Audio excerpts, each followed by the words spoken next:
Hey, how's it going, everybody? Welcome back to another episode of Life on Fire. This week I was actually going to do a different episode on energy and the effects that it has on your body. But it's come to my attention that a lot of people are really interested in relationships right now. Something about the weather changing and being about, as a lot of people put it, cuffing season, where you find somebody and you use them for the winter to stay just a little bit warmer by the fire, a lot of the cuddling, getting to do cute things. And I'm getting a lot of messages on that I can't find somebody. I'm having trouble holding a relationship. I don't know what's happening. I'm feeling lost. And, hopefully I'm going to give you a more scientific approach to a relationship. I'm going to give you a breakdown of each one, the 5 stages of a relationship. And to me, when I put it through this, it made a lot more sense to me on understanding, what a relationship, the things you're going to go through without having that uneasy feeling. So today we're going to do the 5 stages of a relationship, dating, and hopefully understand it a little bit more. But before we get into that, I have another message from Casey. I've been getting a lot. By the way, I'm starting to make a folder on my phone just called Podcast Love or TikTok Love from all these amazing comments. So if you have one, shoot it to me. I'd love to read it on the podcast. But this one's from Casey again. She said, "Hey, handsome. I wanted to come on here and thank you for also showing me and your followers how to use social media platforms for good. I often find myself guilty for having and going on social media because it could be a major distraction. And I feel as if any time on it is unproductive. However, your use of social media to spread positivity on TikTok and spread your messages on Spotify through your podcast has uplifted me on so many days. Not only this, but you are also using your platform to spread awareness for causes that mean something to you. If anybody doesn't know, this month, you can't really see, but in my video right now, I have a mustache. It is Movember. I am raising money for cancer. It is November 6th, and I'm already at 3,000 and something, which is huge. So thank you, everybody who has donated. I am leading the pack on my team right now, and they are very jealous. So thank you so much. But yes, back to this comment. Um, Not only this, but you are also using your platform to spread awareness of causes that mean something to you. You can have such an impact with the donations you gather from your followers and the influence you spread. So thank you for showing me how social media can be used for so much good. It's simply what you choose to do with it and how you go about it. I hope you have a great November. Thank you, Casey. Thank you so much for listening. I really appreciate your messages. So for those of you who don't know, or you haven't seen my TikToks or anything like that, all I ever want to do is spread love. And I know that might sound funny, but honestly, I want people to feel seen. I want them to know that they're not alone, that they're dealing with things that everybody's going through, and that your feelings that you feel on a daily basis are valid. The struggles, the anxiety, the depression, it's all valid. It's something that you need to feel, understand, and work through. And it's funny that I'm getting into that because that is going to be another topic for another day. Hopefully, I'll record that one tomorrow for you. But we're going to get back on track here and jump into the 5 stages of dating. So, stage 1, the honeymoon. The more intense the beginning is, the harder it is to get to that second stage. This is a phase where you have that initial sweeping of romance, where everything is absolutely amazing. You're wearing rose tinted colored glasses. This person is absolute perfection. There is no bad in this person, which, you know what? Hey, maybe that's right. But also think about it like this. This person is perfect in this moment to you, which is fantastic. Embrace it. I want you to feel those things. But I also want you to understand that look at it like your body and your brain are like a balloon. In this stage, you are filling your body with so much serotonin, dopamine, oxytocins, all those love hormones, all those things that are going to make you feel amazing. And it's going to get to the point that that balloon is going to pop. And you're going to be in this state of, oh, what's happening? Why don't I feel like I used to? And that is when that's going to lead you to stage 2.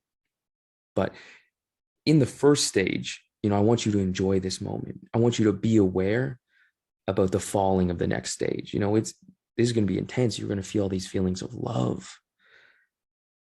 But like I was saying, the harder it hits you in the first stage, the more you put into it, the more you're with this person and you don't spread it out, the harder it's going to be to get over that second stage. The second stage is doubt and denial. This is, you've reacted, at the end of the honeymoon, you start to question everything. Your brain can't get as much as that dopamine, the oxytocins, that feel good drug that you've been pumping into yourself. Because like I said, it's like that balloon. You're going to be trying to put more and more in it, but there's going to be this leak. It's going to be slowly seeping out. You have feelings of love mixed with alienation and irritation. Maybe start to think we're not perfect for each other. You might want to fight or withdraw from this relationship. But the biggest thing to do here is like what to do is, understand that these feelings you're having, they're for a reason. But, with every relationship, there's always going to be problems. Communication is huge in this part because you need to identify if it is a healthy relationship and if it's worth it. This is a great time to understand, like your 5 love languages of a person. And I don't know if I could rattle them off right now. I know there's physical touch or connection. There's gifts, there's quality time, there's words of affirmation. And I believe there's another one, but in this moment, I can't really think about it. Each one of them serves its purpose, and it's good to understand your partner's love language too, because everybody receives love in a different way. Myself, I'm a very quality time person, that if somebody decides to spend their time with me, I know they care about me. That's my biggest one. Everybody usually has like 1, 2, or 3, but it also depends on the person. So doubt and denial, this is a time where, yes, you want to be able to talk to each other. You want to be able to understand, because this is where you are going to question. If you had that high spike in the first beginning, that first stage, you're going to, when you start questioning everything, you're going to say, oh, it's not perfect. And then you're going to move on. You're just going to be like, oh, the grass is greener somewhere else. And that is where these apps, these dating apps are just horrible, because somebody's like, oh, well, I have another option. I can turn around the corner and there's going to be somebody right there. So this is where, if we went back, you went to a time where there wasn't that, and you had like a small town, or you brought it back to solitude and time by yourself, you realize you put in the work with that one person. If I have any advice for anybody, I would say go talk to somebody that went through and has lived their life with their partner and talk about what they did. They'll probably say, we didn't have options. It was, I choose you. You're mine. I'm going to work on everything with you. There wasn't that thing of divorce. I know people that don't even bring up divorce in the relationship. It's not an option. People joke about it and they're like, no, that's not even our vocabulary, because I made this commitment to you. I loved you from the very beginning, and I choose you every single day. I know it's going to be hard. I know there's going to be times that we're going to be frustrated with each other, but I chose you for a reason. I just need to remember how or why I chose you. But that's something that with our generation moving forward, people see the options and they just don't care as much as they used to. That old love is a thing of the past. And, it's hard to see, because myself, I am an old romantic. I love those movie moments, like doing things for people, bringing flowers, setting up a picnic, going out of your way to make them smile in a day. And nowadays that's seen as creepy or weird. You can't show up at somebody's house and leave them a note or a letter and, hold a boombox over your head. It's just not something you do anymore. So stage 3 is, delusion, where this is the winter season of love, when all problems you've been having come to the surface, or people decide if they want to put more energy into the relationship or outside of it. This is when communication isn't strong. You haven't worked on things together, and it can move from we to I. And what you can do here is try to create a free space, talk openly about the issues, try practicing affection even when you're upset, getting dinner, going to a movie, setting aside a date for the two of you. In the beginning, you're so focused on all the right that this stage is focused on all the bad. Try changing this by practicing gratitude for each other with your partner, what you're grateful for. I know it may be hard because you're so caught up in the, he's not the greatest, he's not the best, but it's because you've had all of those amazing feelings in the beginning that you're not having them as much anymore. Stage 4 is decision. That decision on, this is the breaking point, your emotional breaking point. After all the work that you've put in, like the communication, the love languages, talking about your issues to see if it's something bigger or something less. This is where it's, if all those things aren't excelling, if it's not something that can be passed or worked on, then you have, when you're compatible with somebody, this is actually when you're like, okay, I need to leave. You decide if it was all worth it and fix it, or you're ready to go on to something new. But that's after you've put in the work, because you have to try. If you just go into it saying, oh, you know what, I can find something better, then yes, you're always going to be in that constant loop, that constant feeling of searching for those love drugs, that feeling inside. And if you look around, there's so many people constantly in that vicious cycle. If you finally make it to stage 5, that is unconditional love. That is when you've put in all that work, all that communication, all those times you set aside to actually have great dates with somebody, getting to know them inside and out, that it is your best friend. But even making it to this final stage of unconditional love, where no matter what, you care about them, you're still going to go through those stages through the rest of your life. And I don't want you to go about and say, oh, we finally made it to the unconditional love, because there's still going to be those moments that you'll have that infatuation again. You're going to go through another honeymoon phase, and then you're going to have those bounds, those downs, those ups and downs. It's always going to be that kind of roller coaster relationship, but not in the sense of red flags and green flags and, thinking that, oh, this person is being mean to me, I start to love them, I want their attention. It's not going to be like that. It's a different kind of love. There's just going to be the struggles where times you may feel tired, where you don't communicate as much, where maybe you go to sleep and you don't tell them that you love them. And those are things that you always need to work on. No matter who you choose in life, there is always going to be a time that you need to talk to them. You're going to have those hard conversations. Life isn't just picking somebody and it's all roses.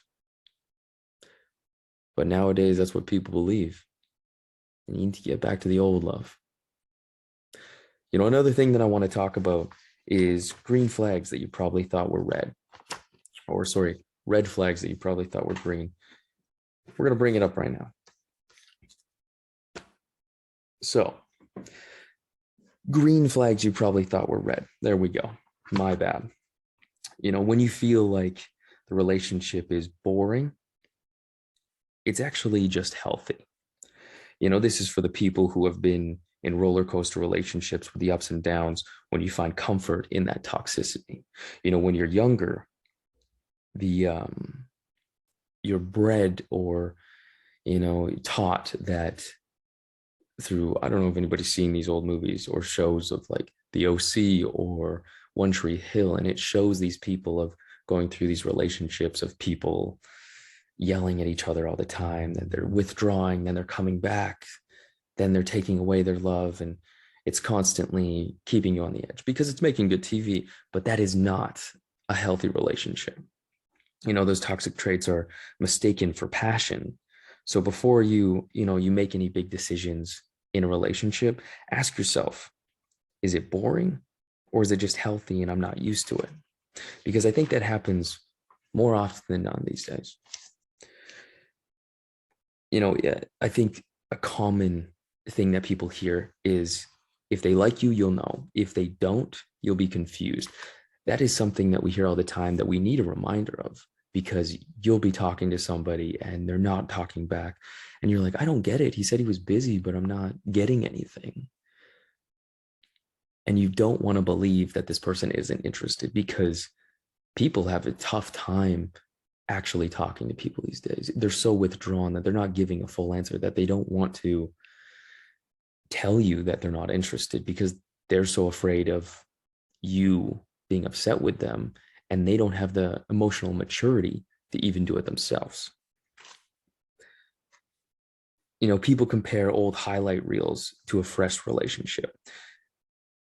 People will take maybe a relationship that had those ups and downs. They'll go into a new relationship where somebody is treating you like, a king or a queen, that you're the most important person in the world. And this person isn't seeing what their past relationship was doing for them to this new one.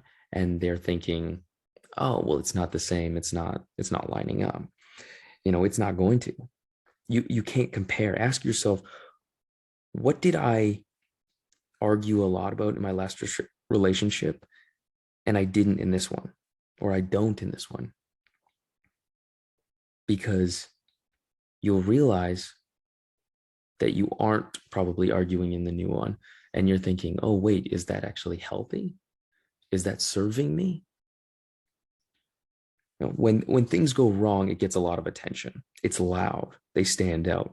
So when things go right in a current relationship, it may not get as much attention because it's easy. Things are flowing. You're having this healthy relationship with this new partner, and you're laughing with each other. You're taking care of each other. You're being there for each other in times of need. And if you're stuck in a past relationship of something that wasn't healthy, you're going to be constantly thinking like, oh, he's boring, he's not exciting, when this person is being everything that you've actually wanted. But because it didn't feel like a past one, you're saying you're not interested. It might be seen as boring or not the spark you're used to. Sparks are, in my opinion, BS. They go away. They're very natural for a spark to go away after the honeymoon. People aren't taught that. It's not this isn't a Hollywood movie. You can always recreate a feeling and build attraction over and over again. So something to constantly ask yourself is it boring or is it just healthy? Instead of the feeling that hold you back in previous relationship, look for that different feeling. Look for someone who will stand beside you, someone who will fight for you, who's not going to let you go, who's not going to let you go to bed upset, somebody who wants to talk things through you. The worst is when, you hear about somebody who's saying, oh, like we were fighting, we went to bed, didn't even talk. Those are the times that you want to say, hey, I know this is tough. I know this is going to suck, but I want to stay up and I want to talk about this. I want to understand how you're feeling so we can work through this. That's how you have somebody with a good heart, somebody who cares about you no matter what. That one thing that we're all searching for, that unconditional love. Even when you have an argument or a discussion, you want that person that you can trust. that they won't leave, that they won't walk away. That's the thing that you want to be looking for, because that person knows what they have with you. Look for someone who understands how important the little things are, like sending you flowers for no reason, not just because they messed up or screwed up. Somebody who washes the dishes for you, cooks for you. It's the little things that show true appreciation. One thing that I like to do for, people in my life or something is, it's a littlest thing, but you see people light up is, for my roommate, I leave notes for her, little things just to say, hey, thanks for being here, or you're going to crush it today. I'm proud of you. One of my friends was doing a test and I put it inside of their glove and I said, you're going to do absolutely amazing today. They texted me and said, hey, I saw that note. I really needed that. Thank you so much. And they hold on to things like that. It's, I want you to look for somebody who's essentially going to be your best friend. Look at the person that you have with you that you talk to all the time. Look for that in a partner. Why wouldn't you look for that in a partner? You want to find somebody that's going to be easy with, that you can talk to them, that it's not weird, that you ever think, oh man, maybe I shouldn't say that. Maybe they're going to judge me for that. The perfect person for you won't.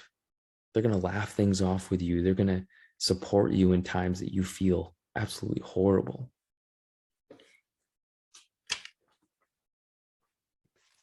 We need to break this whole idea, this whole dramatic movie Hollywood scene of love, and get back to the old love. When I think about it, I think about two people just sitting on a rocking chair, walking down a street, and they're old as hell. When I talk to, I've mentioned in an old podcast, his name is Earl, and he talks about his relationship with his wife, and I absolutely adore it. He constantly thinks, he's like, oh, I'm not worthy enough for her. So I try and prove myself every single day. I try and do everything that I can for her because I know she saved my life. And that is what I look up to. That is what I base love around. That's what makes me smile when I think about true love. This is another section I wrote. To real red flags, we could probably we could identify. Oh yes, yeah. So when you're starting a new relationship, to real red flags, we could identify those in literally 2 days. But instead, people see them 2 years later because people romanticize a person. We are romantics. We want things to work out, so we're biased judges in the early stages of relationship. The moment you start liking someone, you start ignoring all the bad behaviors. That's when you put on those rose-tinted colored glasses and you're thinking, oh, this person is absolute perfection.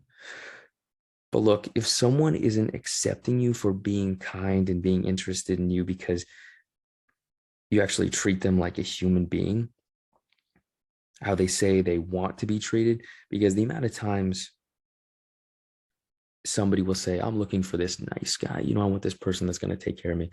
And then it turns out that's not what they want. But it's because the whole idea is flipped on their head. People are fed so many different things through social media or books or movies that it's hard to know what people actually want these days. If you're a kind person, if you're a nice person, don't change. You're not broken. You don't need to change. You are going to find that right person. It's understood that humans have two needs.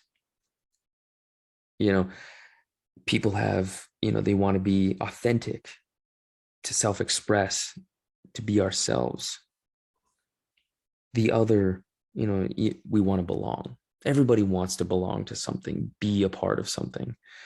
If one threatens the other, belonging generally, it wins.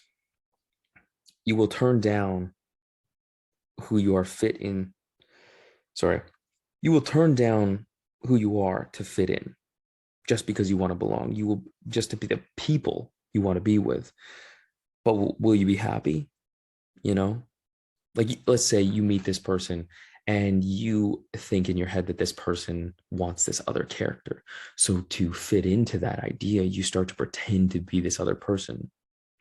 But is that really who you are? Will that last long term? Are you going to be happy doing that?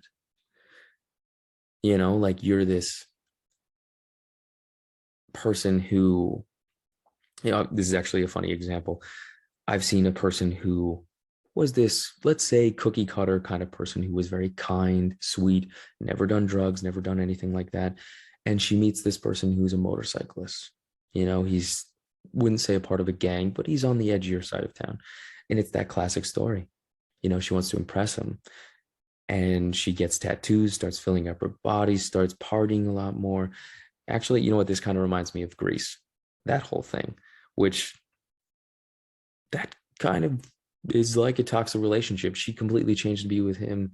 He changed to be with her. Then they started being who they wanted to be in the end. So that's actually a good example. But changing who you are, it won't last, long term. It's not going to be a sustainable thing, and you won't be happy. You can only keep it up for so long. That's why I've talked previously in things is like when people ask, oh, what's your type? Don't ever tell them, because that person subconsciously is going to take what you said and slowly become that person because they want you. They want to be with you, but it's not going to last. It's not going to be this forever thing. You don't want to belong to a relationship at the cost of being yourself, because who you are is a unique individual. You're special in every type of way, and there is somebody for you. I'm not saying there's one person for everybody. There's multiple people for one person, but you just have to break it down to basics. You have to meet this person. You have to talk to them. You have to see if you connect, and then go from there. You have to work on everything just like everybody else. It's not going to be an instant connections that you guys are going to be the one and done. It's not going to be perfect all the time. And I do not want you to not have fights. I don't want you to just go about everything and be submissive and not talk about things, because you are going to hate that relationship. You can't be a yes person in your entire relationship. So I hope you learned something from that. I hope I was able to break down what a relationship is in 5 stages, give you a couple things that make you rethink what a relationship is. That it's not this whole movie cookie cutter kind of drama. It's something that requires work. It's something that should be fun, exciting, sad, make you feel all these different types of emotions. And every single one is valid. So, anyways, I hope you had a good time listening. Next time, we're going to be talking about emotions and the effects it has on your body to relate to this. So, I hope everybody has a great week, a great night, great day, wherever you're listening. Thank you so much. This was Life on Fire. Have a great day.